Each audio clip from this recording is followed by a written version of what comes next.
Hi guys, welcome to Heidi's Homestead. I am going to pre-soak my peas. These are the peas I'm growing. Lincoln, blue shelling snow pea, wando pea, mammoth melting sugar snow pea, and little marvel pea. I'm gonna do an experiment and I'm gonna see if this really does work, soaking your peas versus not soaking them. So I'm just gonna do about, I don't know, about 4 peas that we're gonna soak, and or maybe 5 peas that we're gonna soak, and then other 5 that we're not gonna soak. So I'm gonna sow 5 of each variety, and then 5 of each variety I'm not gonna soak, and we'll see which one sprouts faster. But we will do the experiment and see if it works. The soaking method works, if it sprouts faster, and if it doesn't, we'll see. But that's what I'm gonna do. So you're just gonna need warm water, and I'm gonna do an overnight soaking. You could do a 4-hour soaking. It is 11:56 right now, and then we'll plant these in the morning when I wake up. All right. So I'm gonna put these in water, and then I'll see you in the morning. Alright guys, another tip that I was reading about seed soaking is once you put the water in the seeds, or sorry, it's almost midnight, so I'm so tired. Once you soak your seeds, and if they float on top, you want to get rid of those seeds because they won't sprout, they're not viable. So yes, so if they float, get rid of them and put new ones in.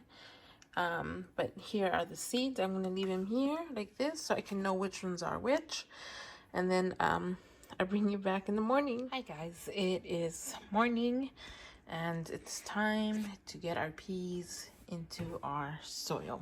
So what I did here is I put little holes, and actually there's 6 cell trays, so for my 6 types of peas, variety peas.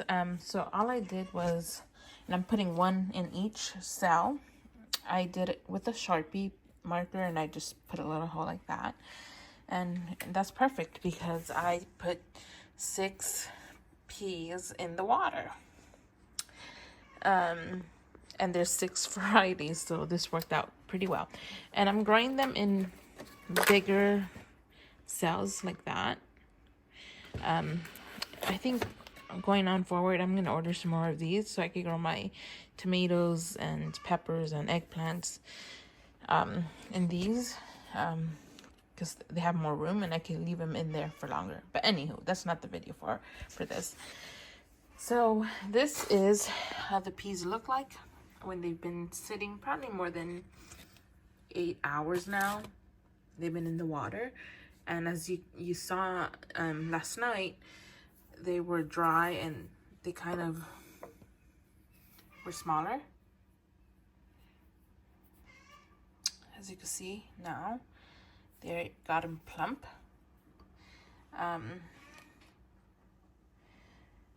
And none of them are floating, so that is a good thing. This means my seeds are good. All right, so we are gonna start with the Lincoln. So peas, because they are a bigger seed, you kind of do wanna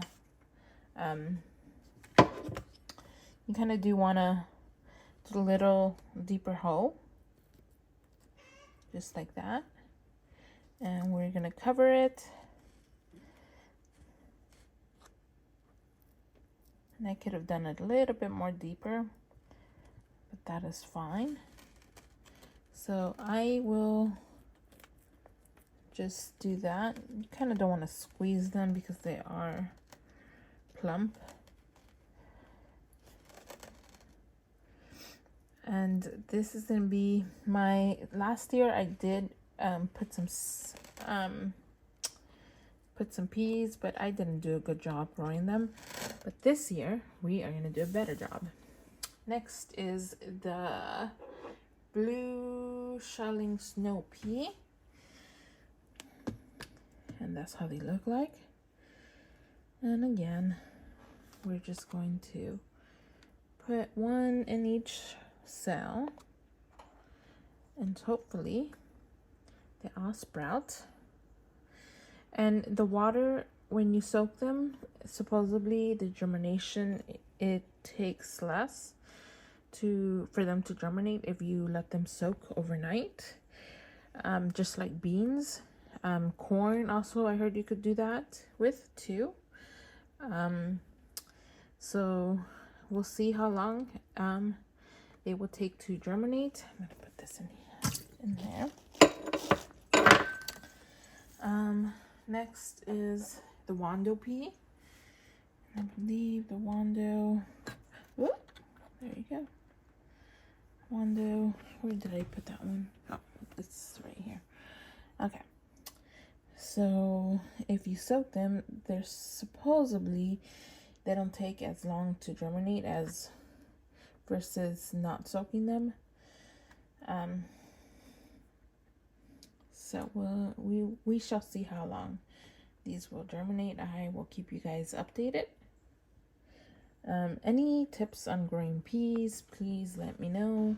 Again, this is only my second time growing peas, so I would like to know any tips on growing peas, because I do love peas and I want to freeze them. I probably won't get a whole ton, but some is better than none.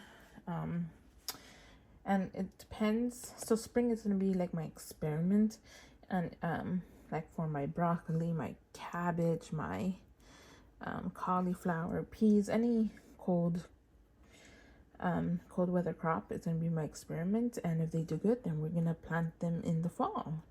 And if they don't do good, then we're going to try again in the fall. So we just got to keep trying until we get good at what we do. So if they do good, great, we'll do them again in the fall. If they don't, then we'll do them again in the fall until we get better at it, right? Can never give up. All right. And these look yellow and these look green, which is pretty cool. Just put that there. All right, so I'm going to finish doing these and then I'll bring you back and I'll show you how I'm going to water them. All right, guys, so now I have my peas all in the little spot. I'm just going to water them now. Okay, so if you guys want to know a fun fact about peas, peas don't need light to germinate. And it's matter of fact, I mean, you can use your grow light. They will still germinate, but they will germinate better if you don't have them under light. So I'm not gonna put these under my grow lights. I will just put them away where there's no light. So I'm just gonna water these really quick.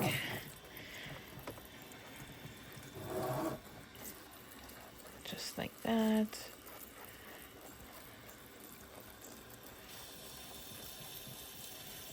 Give them a good watering.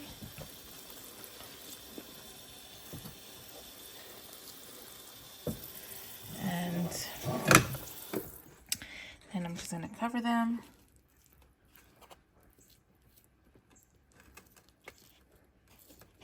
There you go, just like that. So that is it, guys.